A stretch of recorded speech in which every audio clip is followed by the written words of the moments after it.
At 10:43 on the night of June 20th, 1947, in the living room of 810 North Linden Drive, Beverly Hills, Benjamin Siegel sat on a floral chintz sofa reading the Los Angeles Times while a .30 caliber M1 carbine muzzle steadied 40 feet away in the neighbor's rose trellis.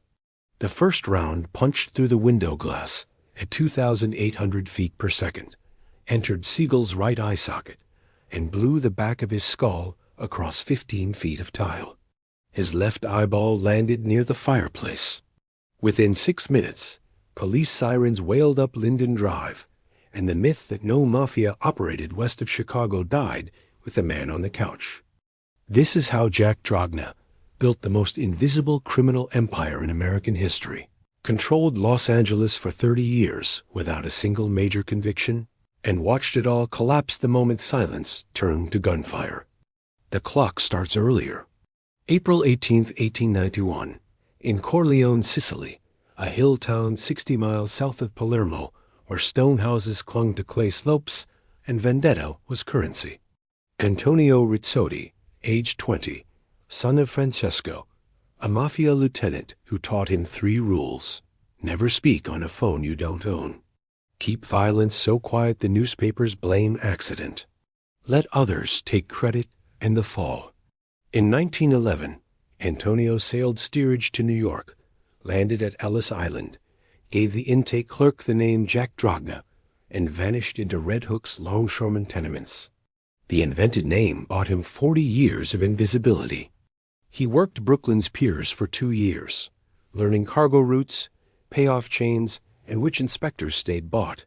Short, 5 feet 6 inches, broad-shouldered, dark-eyed, he wore gray wool suits in August and never removed his hat indoors. In 1913, he moved west to Los Angeles, drawn by reports that Italian fishermen and truckers were unorganized, and the Irish and Jewish bookmakers had ignored the freight terminals and the port of Long Beach. The gap was a door. Dragna rented a 2-room apartment above a bakery on Brooklyn Avenue in Boyle Heights, east of downtown, and began the patient work of building a network, one favor at a time. By 1920, the port of Long Beach handled 2 million tons of cargo per year, most rolling on trucks that required teamsters' labor. Dragna installed himself as shop steward in Local 399, not by vote, but by making the previous steward disappear after a payroll dispute. No body surfaced. The case closed as probable drowning. The position gave Dragna control over which drivers moved which loads, who got overtime, and which shipments arrived damaged. He taxed every ton of produce rolling from the docks to downtown markets at 5%. He called it insurance. His ledgers, kept in a locked drawer at home, listed payments by date and driver number, never names. A trucker who refused paid once with a breakdown, twice with a fall from a loading dock that put him in the hospital for 3 weeks, 3 times with a one-way ticket out of California. Dragna never struck anyone himself. He identified problems, named solutions, and left the room. Simultaneously, he organized illegal gambling. Los Angeles in the 1920s was boomtown velocity, oil derricks and movie studios, and real estate speculation, money moving fast, and men wanting places to spend it. Dragna opened backroom card games in the produce district, dice games in Boyle Heights, slot machines in San Pedro Harbor bars. He didn't own the games. He licensed the location, provided protection from police raids by paying precinct captains $200 per month per location, and took 30% of house profit. By 1925, he cleared an estimated $35,000 monthly, a figure later reconstructed from seized ledgers. He reported income as wholesale produce sales, filed taxes every April. Treasury agents audited him twice in the late 1920s and found no discrepancy. Prohibition arrived January 1920, and Dragna adapted faster than competitors. He didn't run liquor. He partnered with Italian fishermen in San Pedro, already smuggling Canadian whiskey and Mexican tequila on overnight trips.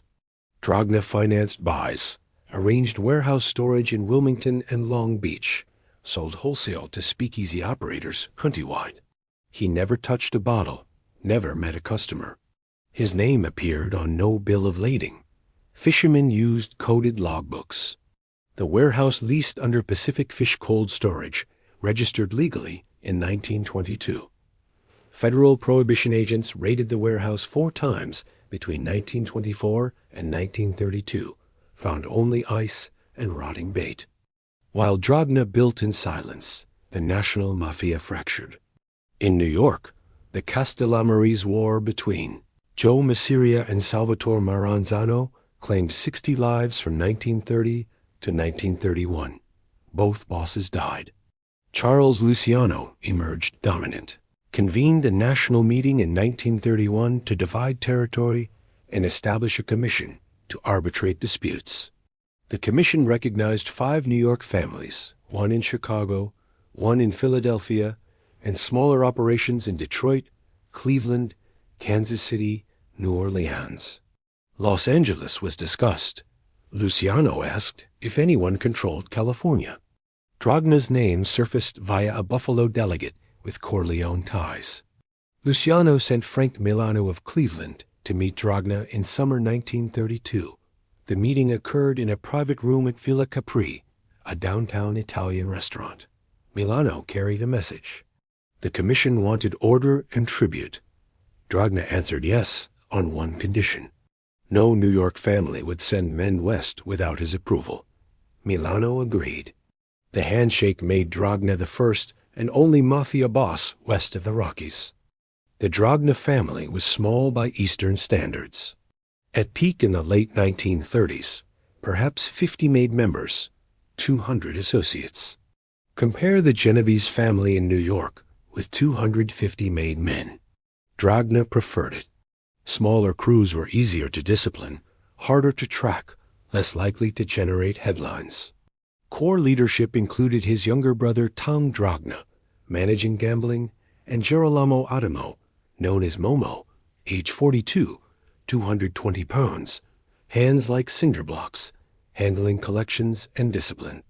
Momo broke bones, rarely killed. Dragna valued control over corpses. Capos included Nick Licata running East Side bookmaking and Sam Bruno controlling San Pedro docks and smuggling routes. They met once monthly in a back office of a produce wholesaler on South Central Avenue. No minutes kept, decisions verbal, orders passed through a single intermediary, never told more than his own task. Primary revenue came from 4 streams. First, control of Teamsters locals and Long Beach port, generating an estimated $200,000 yearly in the late 1930s. Second, illegal gambling, including horse bookmaking, card rooms, dice games, slot machines, bringing roughly $300,000 annually. Third, extortion from independent bookies, bar owners, jukebox operators, who paid for the privilege of working without trouble. Fourth, loan sharking run from a bail bondsman office on Main Street, where interest was 10% weekly and enforcement certain. Dragna refused narcotics. In a 1949 police wiretap, he told Tom, "We don't touch the powder. Federal agents chase you to the grave for dope. Let the Coloreds and Mexicans handle it and take arrests." The policy spared Dragna the scrutiny destroying families in New York and Detroit through the 1950s. But invisibility faced its first major threat December 1937 when Benjamin Siegel arrived in Los Angeles. Siegel, age 31, born Brooklyn, partner of Meyer Lansky, rising star in the New York underworld, who worked muscle and enforcement for Luciano. Handsome, well-dressed, violent, dangerously visible. The press called him Bugsy, a nickname he despised, Yiddish for crazy. Siegel moved into a suite at the Beverly Wilshire Hotel, bought a mansion in Holmby Hills, dated movie actresses including Jean Harlow and Marie McDonald. He was photographed at nightclubs, racetracks, yachts in Santa Monica Bay. He told friends he came west to invest in legitimate business, a dry cleaning chain, and racing wire service. Cover story. Luciano and Lansky sent Siegel to seize the illegal wire transmitting horse race results to bookies across western states. The wire was operated by Continental Press, an independent outfit. Siegel's job was pushing them out, installing Transamerica, a New York-controlled wire. The plan put Dragna's bookmaking empire under direct assault. Dragna met Siegel January 1938 at the Beverly Hills Brown Derby. Johnny Rosselli, Chicago outfit emissary operating in Los Angeles since early 1930s, arranged it. Rosselli was smooth, connected, trusted, a diplomatic bridge between Chicago, New York, and the West Coast. He introduced the men, ordered steaks, left the table. What was said is unrecorded, but the result is clear. Siegel agreed to give Dragna a percentage of Transamerica wire profits in Los Angeles County. Dragna agreed not to interfere with Siegel's other projects, including silent investment in several casinos in Las Vegas, where gambling legalized in 1931. The deal worked 3 years. Dragna collected his cut. Siegel made headlines. The balance collapsed in 1941 when Siegel decided to build his own casino in Vegas, a project eventually called the Flamingo. The Flamingo was budgeted at $1 million. By June 1946, when it opened unfinished, cost had ballooned past $6 million, much borrowed from East Coast mob investors expecting fast returns. The casino opened December 26, 1946, with a gala featuring Jimmy Durante and Xavier Cugat. It lost money instantly. Siegel overbuilt, overspent, skimmed construction funds. Worse, he was loud. The Los Angeles Times ran stories about the glamorous gangster and his desert palace. The FBI opened a file. The commission grew nervous. In May 1947, Luciano, deported and operating from Havana, convened a commission meeting to discuss Siegel. The question was simple. Was Siegel a liability? The vote wasn't unanimous, but majority said yes. The contract was authorized. Luciano didn't name the shooter, but made clear the hit had to happen on the West Coast, meaning Dragna's territory. Dragna had his own reasons to want Siegel dead. Siegel began encroaching on Dragna's gambling operations in Los Angeles, opening wire service offices, undercutting prices to bookies. Siegel was loud, sloppy, dangerous to associate with. But Dragna had a rule: never pull a trigger bringing federal heat. When the contract came down from the commission, Dragna waited, watched, planned. He assigned logistics to Momo Adamo, who assembled a 3-man crew. 2 shooters, 1 driver. None were made members. All expendable. The weapon was a .30 caliber, M1 carbine, same rifle used by infantry in the Pacific, holding a 15-round detachable magazine, accurate to 300 yards, leaving no unique rifling marks because thousands sold as surplus after the war. The gun could not be traced. The crew followed Siegel 2 weeks in early June. They learned his routine. Siegel stayed most nights at girlfriend Virginia Hill's home, 810 North Linden Drive in Beverly Hills. Hill was in Europe. Siegel was in the house with his associate Alan Smiley and Hill's brother Chick Hill. The house sat on a quiet residential street, lined with hedges and sycamores. The living room faced the street through 2 large unshaded windows. On the night of June 20th, Siegel sat on the sofa reading the newspaper. At 10:43, the rifleman crouched in the rose trellis of the house directly across the street, fired 9 rounds in approximately 4 seconds. 4 rounds struck Siegel in the head and torso. One entered through his right eye, destroyed the brainstem. Another shattered his jaw. A third punctured his right lung. The 4th hit the wall behind him. One eyeball was driven 15 feet onto the floor near the fireplace. Smiley and Chick Hill were in the room. Neither was hit. Both dropped flat, stayed there until the shooter was gone. Police arrived at 10:49. Siegel was pronounced dead at the scene. He was 41 years old. The Flamingo Casino passed to new management within hours. Dragna's reputation in the commission rose. LAPD opened a homicide investigation. They recovered shell casings from the lawn across the street. No fingerprints on the fence or trellis. They interviewed Smiley, who said he saw nothing. Neighbors reported hearing firecrackers. The rifle was never found. The case went cold within a month. No arrest made. Dragna's name never appeared in police reports. The official narrative remained that Siegel's murder was East Coast mobsters angry about flamingo losses. Partly true. But the shooter lived in Los Angeles, and Dragna knew his name. Siegel's death created a vacuum. His operations, wire service, bookmaking network, muscle contracts for Hollywood unions were absorbed by his protege, a short, violent, media-hungry gangster named Mickey Cohen. Cohen, age 33, born Brooklyn, raised in Boyle Heights, former boxer who worked as Siegel's enforcer and collector.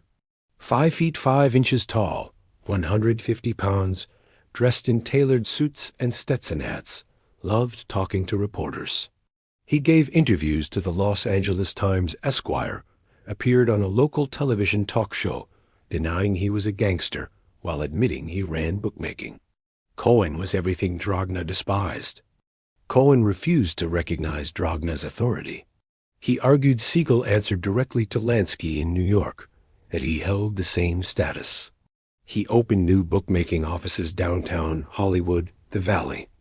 He refused to pay tribute. Worse, he publicly insulted Dragna, calling him a peasant and tomato salesman in a 1949 interview. Dragna decided Cohen had to be eliminated.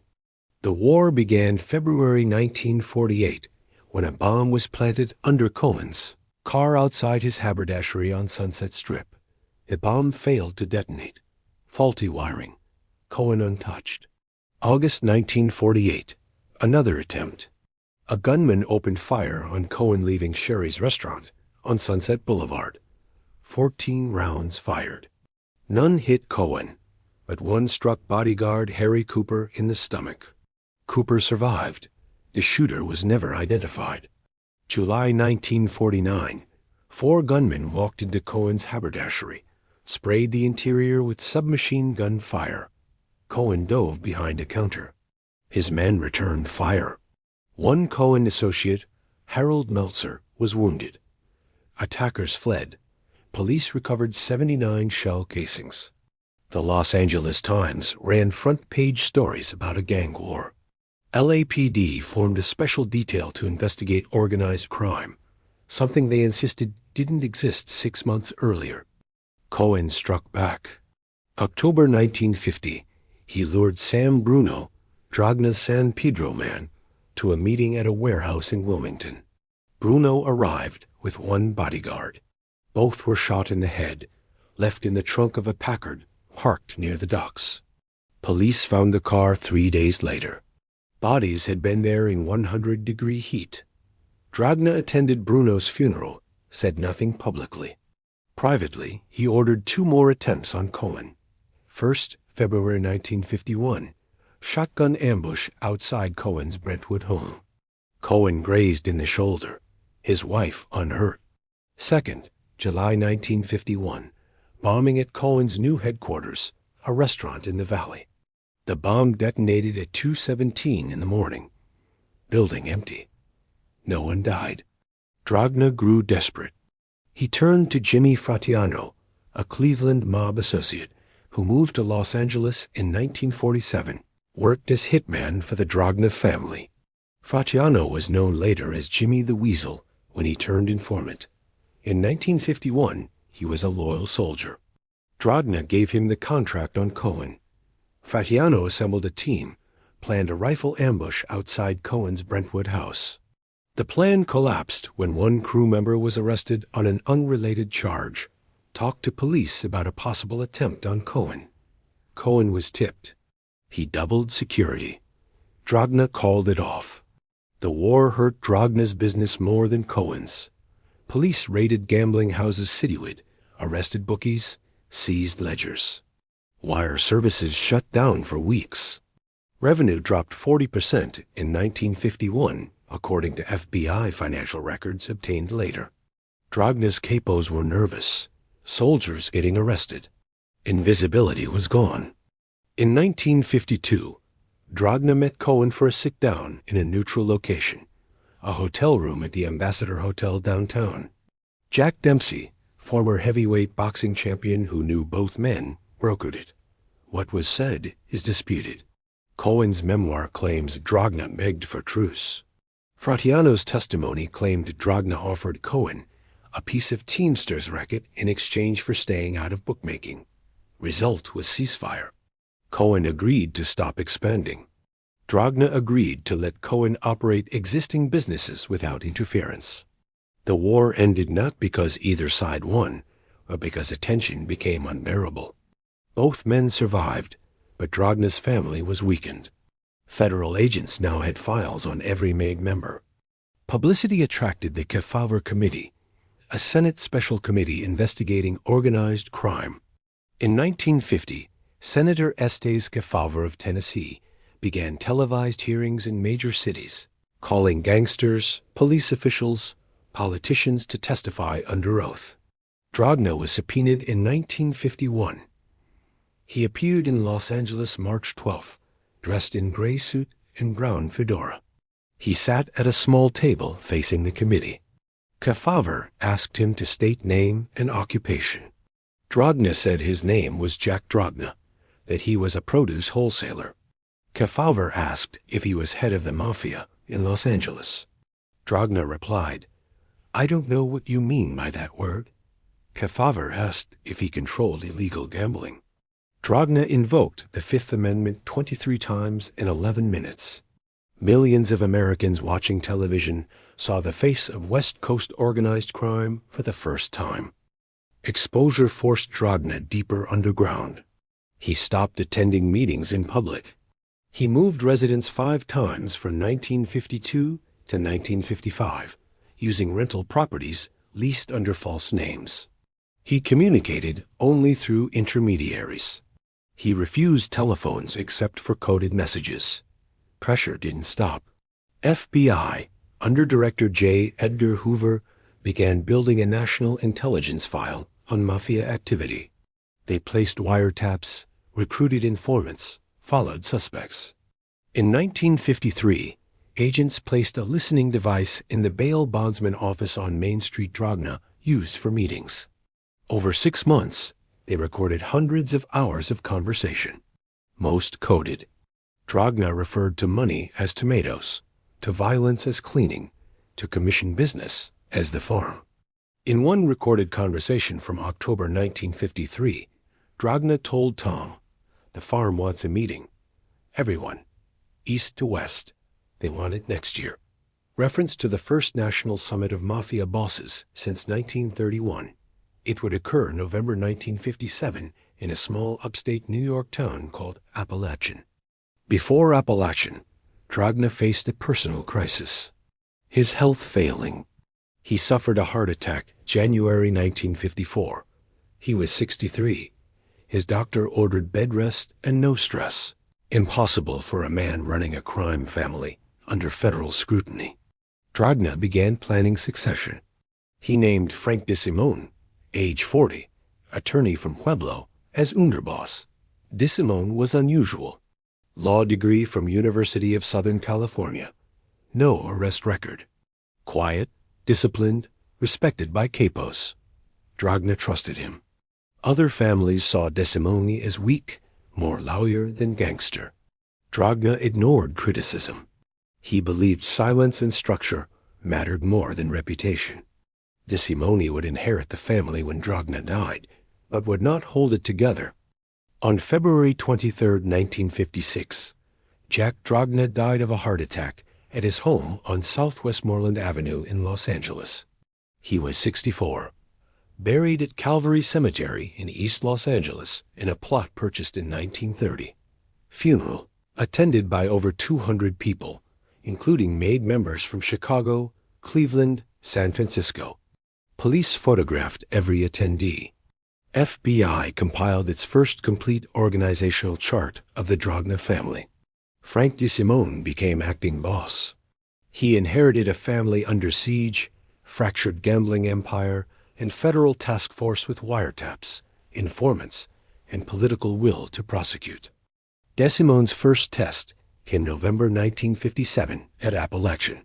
Meeting organized by Vito Genovese, wanting to consolidate power in New York, settle disputes over drugs and territory. Over 60 bosses and capos from across the country were invited.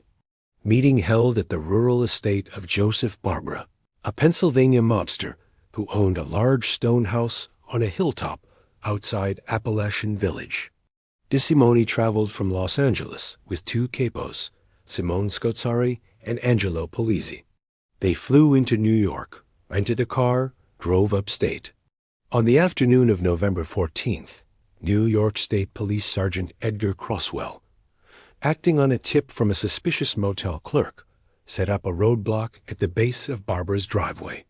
At 12:40, Crosswell and 4 troopers walked up the hill, knocked on the door. Inside, 58 mobsters were eating steak, discussing business. The attendees panicked. Men ran into woods, hid in barns, tried to drive through the roadblock. Crosswell's troopers arrested 27 men on the property, stopped another 30 cars on the road. DeSimone was caught in the roadblock. He gave his name as Frank A. DeSimone, attorney at law. Claimed he was visiting a client. He was photographed, fingerprinted, released. Every American newspaper ran the story. Appalachian proved what law enforcement said for years. The Mafia was real national, and its leaders just got caught in daylight. Fallout was immediate. In 1959, federal government created the Organized Crime and Racketeering Section within the Justice Department. Robert Kennedy, Attorney General in 1961, declared war on the Mafia. He ordered FBI agents to prioritize mob cases, authorized aggressive wiretaps, pushed for new laws including the 1961 Interstate Wire Act, making it federal crime to use phone lines for illegal gambling, and the 1970 Racketeer Influenced and Corrupt Organizations Act, RISO, allowing prosecutors to charge entire organizations, not just individuals.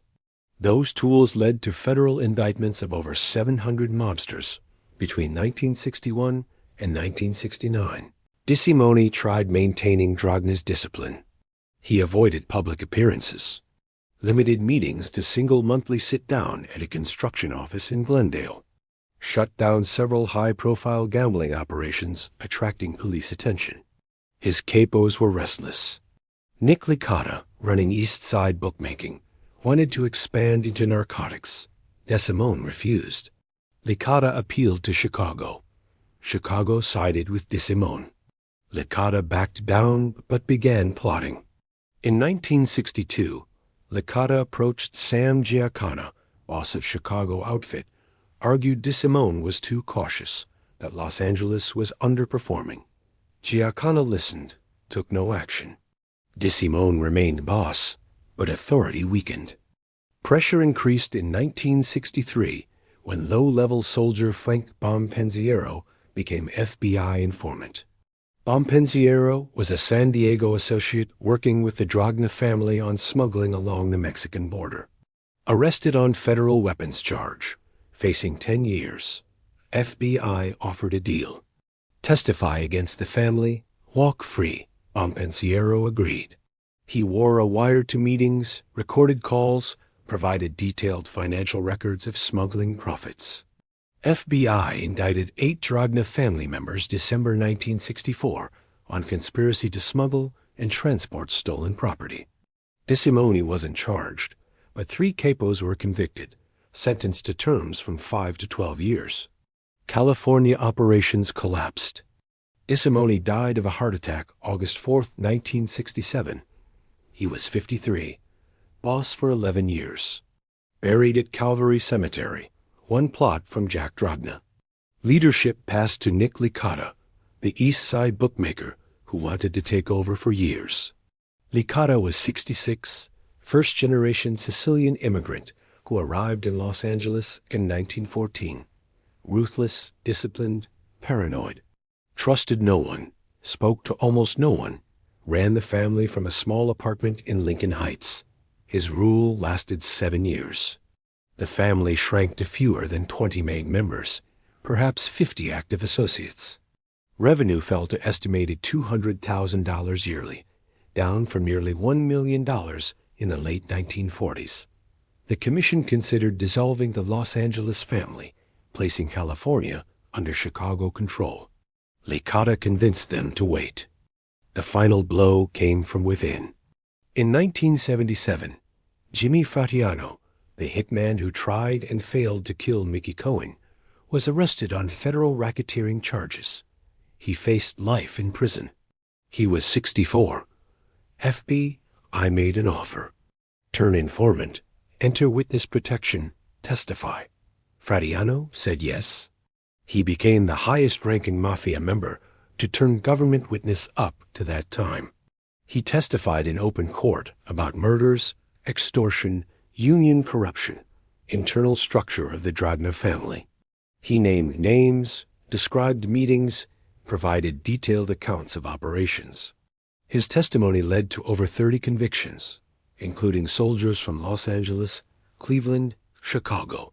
Fratianno's most damaging testimony came in 1988 at trial of 8 Los Angeles family members, including acting boss, Peter Milano, son of an original Dragna capo. Milano and others charged under RICO with running criminal enterprise, including gambling, extortion, loan sharking, murder conspiracy. Trial lasted 4 months. Fratianno was star witness. He testified 9 days. Jury convicted all 8 defendants. Milano sentenced to 6 years. The Dragna family effectively ceased to exist. Remaining members scattered. Some moved to Vegas, some retired, some died in prison. By 1990, federal agents estimated fewer than 10 main members remained in Los Angeles, non-active. The invisibility Jack Dragna built so carefully unraveled in a single generation, not because the family was weak, but because the law changed and the silence broke. Dragna was right about one thing. Visibility was fatal. The Dragna family survived as long as it did because no one believed it existed. But the moment Bugsy Siegel arrived in his flashbulbs, the moment Mickey Cohen gave interviews, the moment Appalachian made front-page news, the clock started ticking. Federal agents learned to track, infiltrate, prosecute not just crimes, but criminal organizations. The lessons are simple. Power doesn't require headlines. Control doesn't require credit. Survival requires discipline. Jack Dragna understood that. He built an empire running docks, unions, card rooms, racetracks of America's second-largest city without a single major FBI case during his lifetime. He died in his bed. His enemies died on sofas, in trunks, in prison cells. He wasn't the biggest boss. He wasn't the most famous. But for 30 years, he was the most successful invisible man in American crime. The Dragna family is now a footnote, remembered only by historians and children of men who disappeared. Their names are on microfilm in LAPD archives, in FBI field office reports, in testimony transcripts from 1960 to 1990. Physical evidence is thin.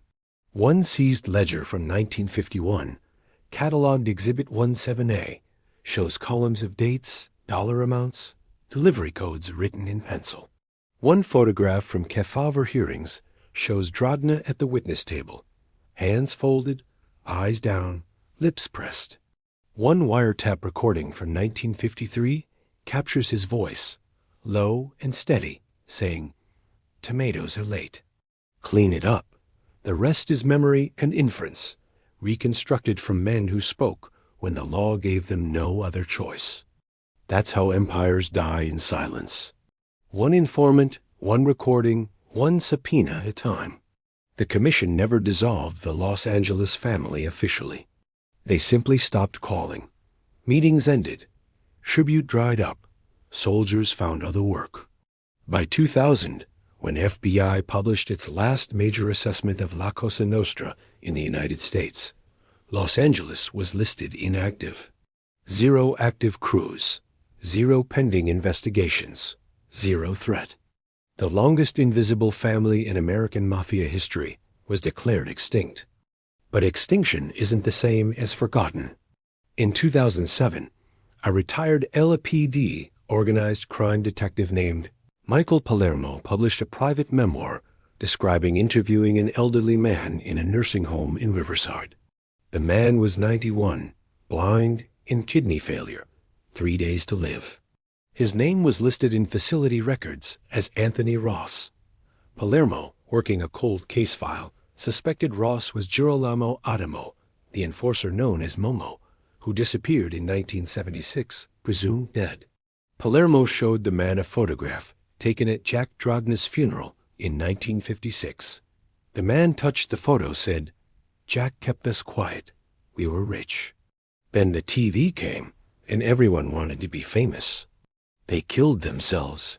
The man died 2 days later. DNA not collected. Identification never confirmed.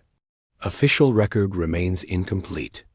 The Dragna family left no monuments, no plaques, no historical markers. The villa on North Linden Drive, where Bugsy Siegel died, is now a private residence with tall fence and security camera. The produce wholesaler on South Central Avenue, where Dragna held meetings, was demolished in 1984, replaced by a parking lot. The bail bondsman office on Main Street is now a chain store with no memory of the man who ran loan sharking from the back room. Calvary Cemetery still holds graves of Jack Dragna and Frank DeSimone, side by side under flat bronze markers. No one leaves flowers. What remains is a case study in how organized crime adapts to geography, culture, law. Jack Dragna didn't invent the Mafia. He imported a model from Corleone, refined it for a city built on image, sunshine, and the myth the West was clean. He succeeded because he understood Los Angeles wasn't New York. Number 5 family wars. No tabloid reporters camping outside social clubs. No tradition of public funerals with processions. There was space, silence, and a police department preferring to ignore problems, not producing bodies. Dragna built a criminal empire controlling labor, gambling, extortion across the fastest-growing region in America. Did it so quietly, most Angelenos never knew his name. Ultimate irony is Dragna's silence made him invisible to history, as well as law enforcement. While Carlo Gambino, Vito Genovese, Sam Giancana became household names, while The Godfather and Goodfellas turned mob mythology into cinema, Jack Dragna remained unknown.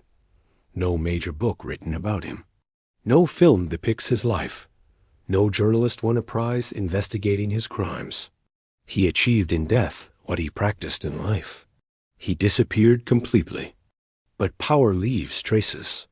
Walk through Port of Long Beach today, you'll pass Teamsters Local 399. Still operating, still moving cargo, still paying pensions to children and grandchildren of men who loaded trucks in 1930. Sit in a cardroom in Gardena or Commerce. Legal now since 1984. You're sitting in buildings, once backroom gambling dens, controlled by Dragna capos, taking 30%, paying cops to look away. Read transcripts of 1970 RICO trials, dismantling union corruption in Los Angeles. You'll find testimony describing a system of payments, enforcers, silent control, tracing directly to structures Jack Dragna built 50 years earlier.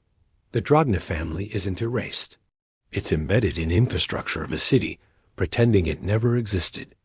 Final count is small but certain. 14 confirmed murders attributed to Dragna family orders from 1920 to 1967. 63 federal convictions from 1960 to 1990 tied to family operations. Estimated $30 million in illegal revenue over 4 decades. Almost none recovered. 141 arrests have made members and associates, leading to sentences totaling over 700 years behind bars. 0 convictions of Jack Dragna during his lifetime. He remains the only major American Mafia boss to die of natural causes without ever serving time in federal prison. The lesson isn't that crime pays. The lesson is silence works until it doesn't. And when it breaks all at once. Jack Dragna built a system requiring every member to stay quiet, every cop to stay bought, every newspaper to stay blind. He held that system together over 30 years. But systems built on silence can't survive confession, and organized crime always ends in confession, because the law has time, resources, and the one tool Dragna could never control: the desperate arithmetic of a man facing life in prison who realizes his silence is worth less than his freedom. Jimmy Fratiano talked. The family died. In the end, the story of the Dragna family isn't a story of crime. It's a story of control and its limits. Jack Dragna controlled docks, unions, money, men. He controlled violence, visibility, narrative. But he couldn't control time, law, or the moment when fear outweighs loyalty. His empire is gone. His name survives only in archives, court files, fading memory of men who knew him, feared him, in a few cases loved him. The rest is silence. The same silence he demanded, the same silence he died believing would protect the family forever. It didn't. We remember him now only because others broke their vow and spoke.